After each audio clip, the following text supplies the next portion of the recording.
আসসালামু আলাইকুম। আজ আমরা ক্ষয়রোগ সম্পর্কিত আলোচনা উপস্থাপন করব, যেটা রসুনের উপকারিতা বিষয় নিয়ে। মানব শরীরে ক্ষয়রোগ একটি মরণ ব্যাধি ও রোগ বলা হয় থাকে। এই ক্ষয়রোগ মানব শরীরে যখন শুরু হয়ে যায় তখন নানান যন্ত্রণায় সে ভুগতে থাকে। একসময় সে মৃত্যুর কোলে লুটিয়ে পড়ে।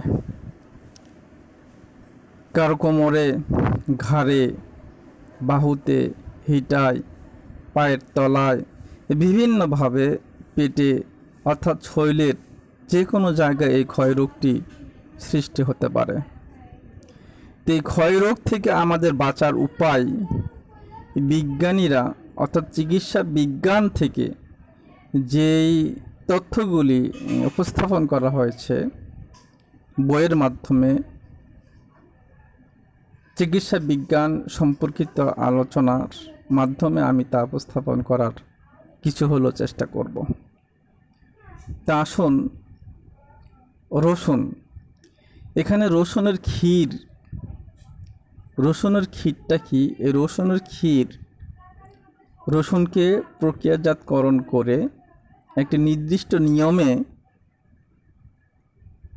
যার সঙ্গে দুধ আর কিছু মেটেরিয়াল আছে, এই সমস্ত কিছু দিয়ে ক্ষীরটাকে তৈরি করতে হবে।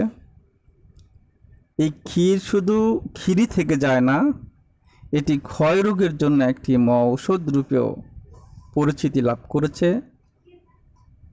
চীন, ভারত, আমেরিকা, ল্যাটিন এবং জার্মানি বিভিন্ন দেশে এর প্রচলন আছে। বড় বড় আয়ুর্বেদ শাস্ত্রের চিকিৎসকগণ এবং রাজ পরিবারের মধ্যেও এটি প্রচলন, এবং এটির কার্যকারী ক্ষমতা অত্যন্ত অধিক পরিমাণে। রসুনের ক্ষীর এই রোগে একটি উপকারী ঔষধ।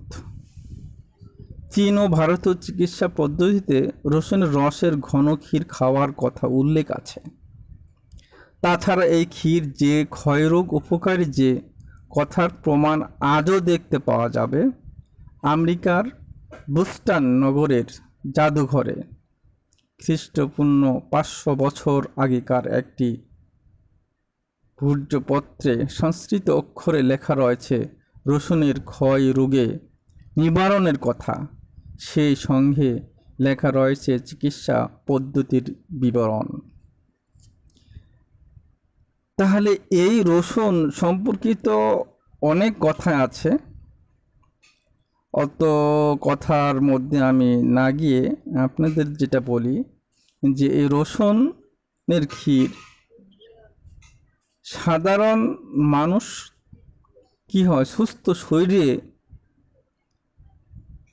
খেলে দেহের পুষ্টি সাধন হয়।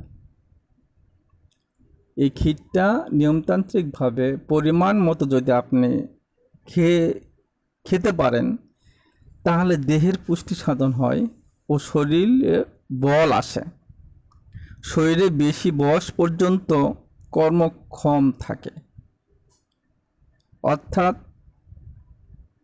এমন একটি উপাদান এই ক্ষীর, যে ক্ষীরটি যদি আপনি গ্রহণ করেন, যদি নিয়মিতভাবে সেবন করেন পরিমাণ মতো, তাহলে আপনার শরীর সহজে ক্লান্ত হবে না, শরীর বেশি বয়স পর্যন্ত কর্মক্ষম থাকবেন।